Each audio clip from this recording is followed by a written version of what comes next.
bracha. Le cours d'aujourd'hui porte sur, on va continuer la deuxième lettre de Rav Shmuel Horowitz, Chassid Breslev ayant vécu il y a 30 ans de cela.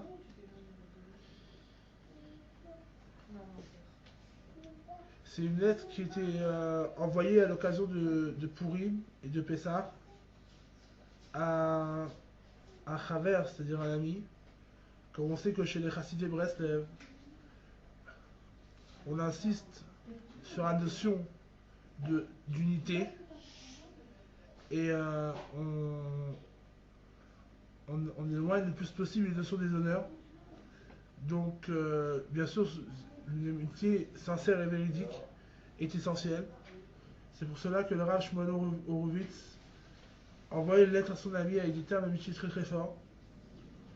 Le Rav Avraham Yakubovitch, qui cherche à se rapprocher à ce moment-là de Rabbeinu. Le Rav Shmuel Horowitz lui répond encore une fois, continue à lui répondre, afin de le renforcer, et bien sûr ça parle à chacun d'entre nous. Kibalti kol mirtavchem, j'ai reçu toute votre lettre d'avant, c'est-à-dire la lettre d'avant. Im a ce qu'il a écrit, Rav Avraham Yurkovitch lui a écrit. Alors Rav Shmuel Horowitz lui répond, j'ai reçu toute votre lettre, avec à l'époque il y avait ce qu'on appelle des tickets pour la nourriture. C'est des tickets de nourriture, c'est-à-dire des tickets pour aller retirer la nourriture. À l'époque, les gens étaient très, très pauvres matériellement, donc il y avait des tickets pour aller retirer la nourriture.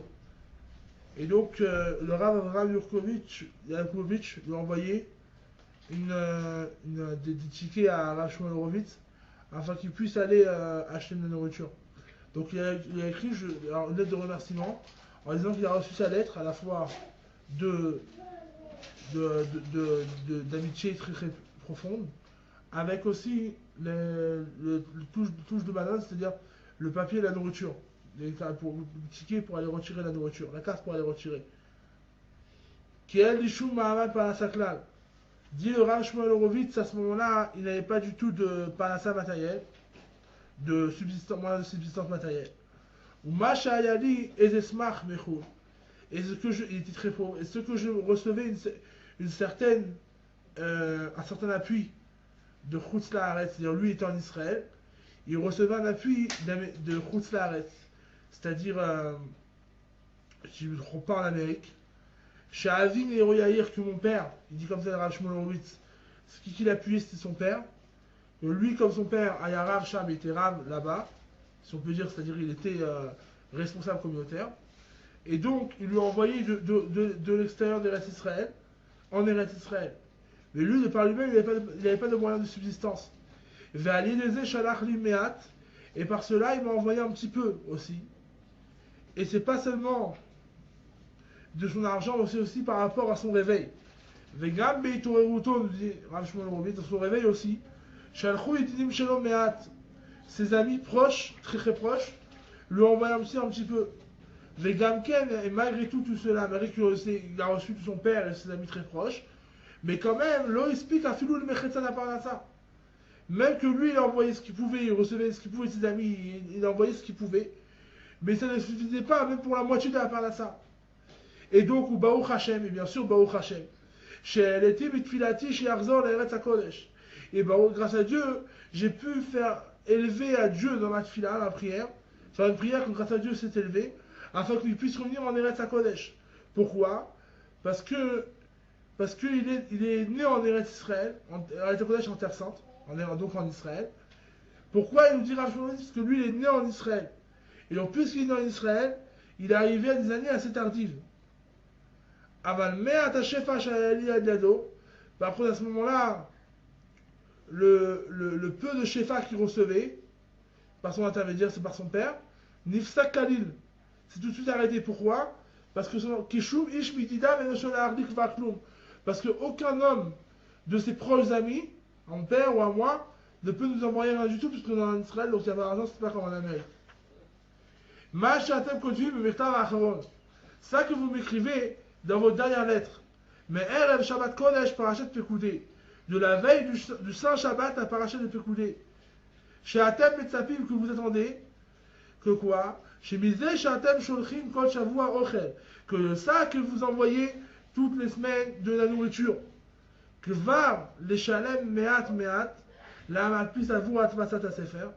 Si on peut dire en certaine sorte, c'est pour rembourser petit à petit à l'imprimerie pour la Atfasa du livre, même que a priori, ce sont deux choses qui n'ont aucun rapport, vu la différence du montant.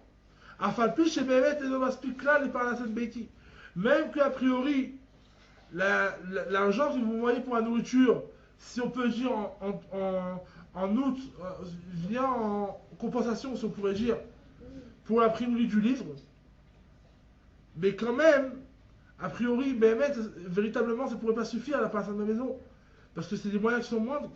Mais malgré tout, qui sont moindres, ça ne pourrait pas suffire. C'est vital pour moi. Elle est très vital pour moi. Pourquoi? Parce qu'à ce moment-là, que même que maintenant, a priori, la parnassa en question serait infime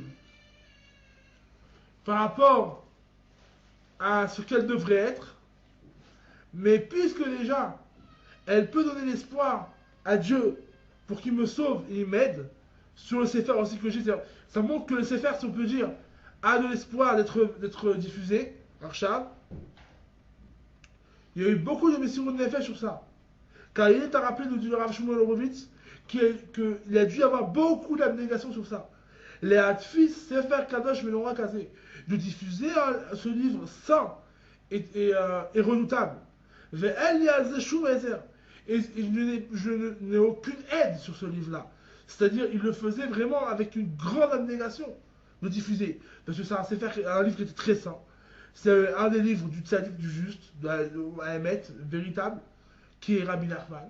Et donc, il avait dû avoir recours à une grande abnégation, à tel point qu'il n'y avait aucune aide là-dessus.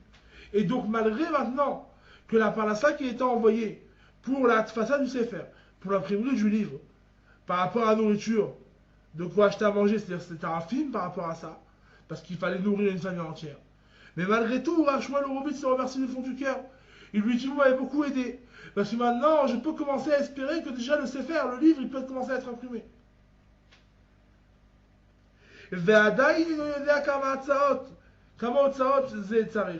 Et encore, je ne sais pas combien il va y avoir de dépenses sur ce livre-là.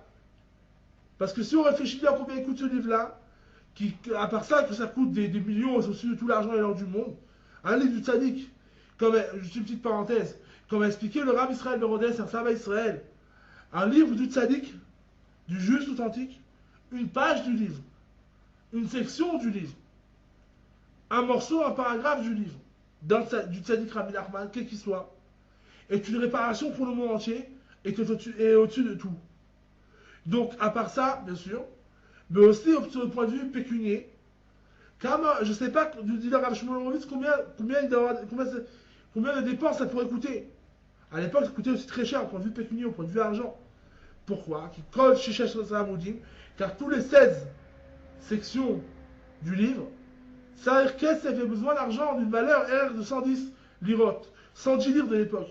16 sections du livre équivaut à 110 livres de l'époque.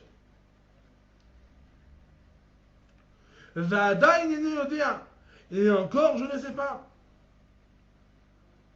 Kama Bogin Yeh Sechel. Combien il y aura de Bogin? C'est-à-dire si je ne me trompe pas, je crois de sorte d'une certaine catégorie de pages ou de paragraphes fait ensemble. Chez quoi la Bougin ou chez Chesra Amoudim, parce que tous les Bougin c'est 16 Amoudim, 16 sections. Mais il y a Sarah Bougin, il se peut qu'il y en ait 10. C'est un sujet qu'on ne peut même pas y penser. Pourquoi? Parce que ça, il y a besoin qu'il soit rempli et complet avec tout le bien comme il faut, bien fermé, bien fini le livre. Vegam, Mipo El Limabat Aïn Utspiya, et même d'ici, je n'ai pas de regard, ni aucun espoir chez Yeli Ezer, que je vais avoir une aide. Comptez pas sur une aide. À Filou le Knot Sefer pour acheter le livre. Pourquoi? Parce que c'est sûr qu'il y a la Fechat chez Yeli Asagan Knot Sefer. Parce qu'il n'y aura aucune personne qui aurait une saisie de la grandeur du livre et de son besoin, les chiyot ou les horaires ou les chazek ou les chad ve'echad, afin de pouvoir le vivre, de le réveiller parmi plusieurs personnes, de renforcer chacun et chacun.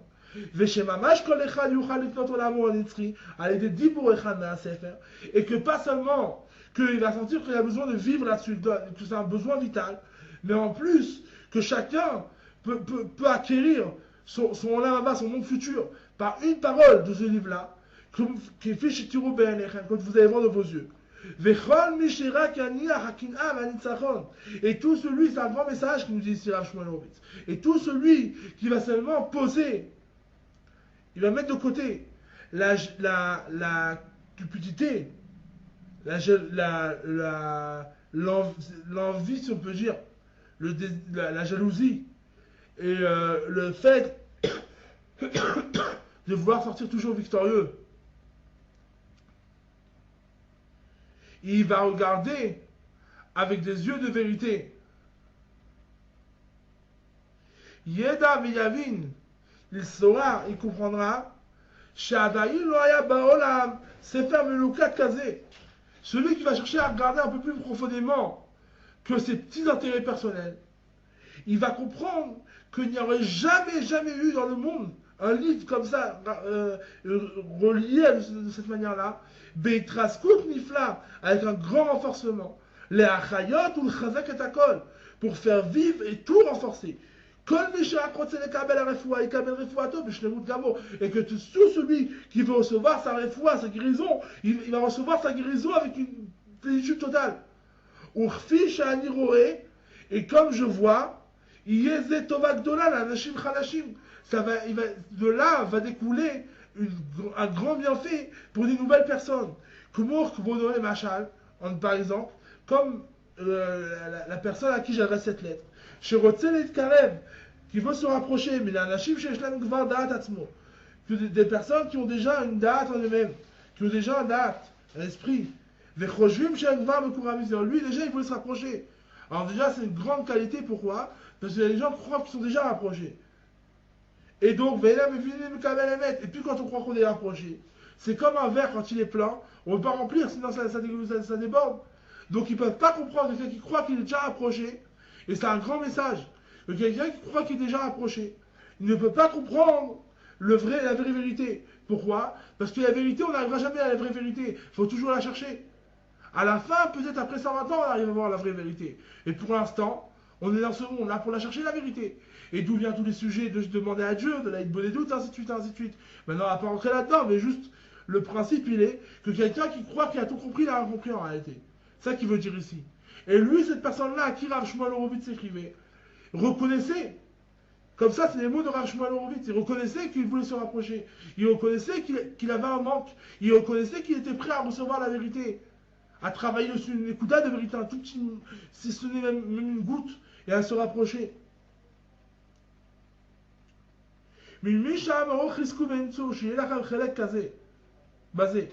celui qui a dit, renforcez-vous et solidifiez-vous, que vous ayez une part dans cela.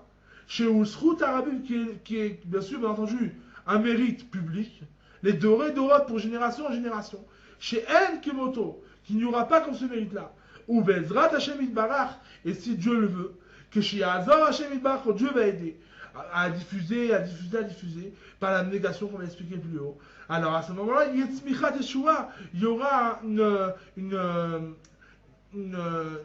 pousse, c'est-à-dire va pousser le salut, les Hatfis Hot Kaina Vekaina, afin de primer encore et encore, les Achayot, afin de faire vivre, ou les Avi Olam, par le fait qu'on va diffuser les livres. Alors on pourra amener le monde au but véritable et éternel avec Kenyasan qui est venu Mashiach. On va écrire un petit peu moi ce qui est ce qu'on appelle le coup d'échec, c'est-à-dire ce qui est sanctifié comme fête, Purim, chez Purim, que Purim c'est quoi Purim? Pourquoi il est sanctifié Purim pendant un grand jour? Zéatrala, Mikol Atralot, c'est le début des débuts. Pourquoi? Pourquoi Purim c'est le début des débuts? A priori c'est Pessah le début des débuts. A priori c'est la sortie d'Égypte. Après il nous dit ici que c'est Purim le début des débuts. Et à tel point que c'est sanctifié pour être le jour des jours. Mais chez BMS, parce qu'en réalité, si on réfléchit bien, en vérité, véritablement, Pessah c'est quoi Zatrat, Touchat et Klavut, Israël, Aviyam, Shemashamaï? Pessah c'est quoi? C'est le début de la sainteté, de rapprochement des Juifs vers Dieu. Que quoi? Chez Yatsum Mitumat Mitzrayim, qui sont sortis de l'Empire d'Égypte. Et donc, que l'Égypte c'est quoi? Je dis Galout, Galout à Nefesh. Que la pureté d'Égypte c'est l'essentiel de la Galout. Et c'est la Galout de l'âme. Et donc, Veheir Aleem Or Me'Hachem. Et à éclairer sur eux une lumière de Dieu. Chez Yavinu, à ce moment-là, Pessah, quand ils sont sortis d'Égypte. Chez Yavinu, pour qu'ils puissent comprendre, chez Sarichet Karan, Hachem Yitbarach, Be'avaraba. Qu'ils comprennent c'est quoi la lumière de Dieu, ça met à quoi, qu'ils puissent comprendre pour se rapprocher de Dieu avec un grand amour. Quand ils ont vu la lumière de Dieu, ils ont voulu se rapprocher de Dieu avec un grand amour. Et ça se fait à chaque année, chaque année. Donc quoi? Que chaque homme doit sortir de ses désirs et de ses mauvais attributs. L'essentiel, la base de tous les mauvais attributs, c'est quoi? C'est le désespoir. Comme il dit Rabbi Nachman. Que un homme, des fois, tellement il pense que déjà il est fini. Et que déjà c'est fini, il a fait tellement de bêtises qu'il pense qu'il est déjà fini et qu'il ne peut pas se sauver du Yetzirah. Que quoi? Que ce Yetzirah, en réalité, si on réfléchit bien, c'est quoi l'arme? Chaque les Angelo, que l'arme de guerre du Yetzirah, c'est quoi? Avec Harry essentiel, c'est quoi? C'est la Hatzvout. C'est pas seulement la Avera. Le Yetzirah, quand tu fais une Avera, c'est pas seulement pour te faire une Avera. C'est pour après, la personne qui va se dire, elle va se dire, j'ai fait une Avera. Et après, il va lui monter la tête, il va lui dire, bah, t'as fait une Avera. Maintenant, comment tu peux dire, tu veux te rapprocher de la chèvre? Et par cela, il le descend de niveau en niveau que Dieu préserve. L'arme essentielle du Yetzirah, c'est la tristesse. Shomar, plus c'est un âme, la Hatzvout. Pas seulement le fait de faire une Avera, ce qui fait rentrer la personne dans une tristesse. Et donc, à ce moment-là, je l'oïchaït atmo que le Machefchar, que Dieu préserve, qui ne pourra pas se faire vivre. Il ne pourra pas vivre d'une manière normale, telle que possible. Parce qu'il sera triste, donc sa vie aura l'ampleur d'une autre vie malheureusement. Et donc, ou Behemet Teda, et véritablement tu dois savoir, Behemet, sincèrement, chez Hachem Yitbarach ou Avrahman, que Dieu c'est un Père miséricordieux. Chez Kot Noah, chez Kol Yeled Osé, que chaque mouvement, que chaque enfant fait, Zeetzlo Chashum Meod, c'est-à-dire même le petit mouvement d'un petit enfant qui pourrait pas être infime à nos yeux matériels, pour Dieu c'est quelque chose d'immense. Et tout ça c'était dévoilé comme un Pessah. Et par contre, c'est que le dévoilement. Puisque venir de l'avo Behemet, Gdusha Shel Pessah, et de venir Behemet à la Gdusha qui se dévoile à Pessah, qui est la chose la plus haute en théorie qui peut exister. Mais quand vraiment on peut arriver à bien comprendre c'est quand, c'est à Parajot Purim. C'est pour ça que Purim et Pessah, les deux sont liés. Et c'est écrit dans la Gemara qu'on a précisé pourquoi il faut justement juxtaposer deux smachot. Mesmar, les deux délivrances, Mesmar, Geoula, les Geoula. Il faudra juxtaposer deux délivrances. C'est pour ça qu'on a une loi dans la Torah qui dit que si on a 2 mois d'Adar comme cette année par exemple, une année bissextile, alors à ce moment-là, on fait Purim le 2e mois. Pourquoi? Pour justement juxtaposer les 30 jours avec Pessah. Parce qu'on voit que Purim et Pessah c'est lié. Et que par exemple, Purim ont vraiment pas arrivé au vrai niveau de compréhension de la Géoula de Pessah, des délivrance de Pessah. Et donc on reçoit un Pessah Kacher, si Dieu, le Pessah Kacher de sa mère. Alors si Dieu veut qu'on mérite tous, par la joie de Purim, du mois d'Adar, que comme il dit Rabbi Nachman, que par la joie, Rabbeinu dit, notre maître dit que Rabbi Nachman, par la joie, on peut transformer les plus grands décrets. Et il faut se rappeler qu'il n'y a pas de désespoir, comme il a expliqué ici, et que si Dieu le veut, par le mérite de la diffusion de cette pensée-là, essentielle et vitale, surtout pour nos générations, à nous, on va mériter, si Dieu le veut, le dévoilement du tzaddik dans le monde avec Mashiach, le Merav Yaminu Mamash. Nanach Nachman Nachman Nouman.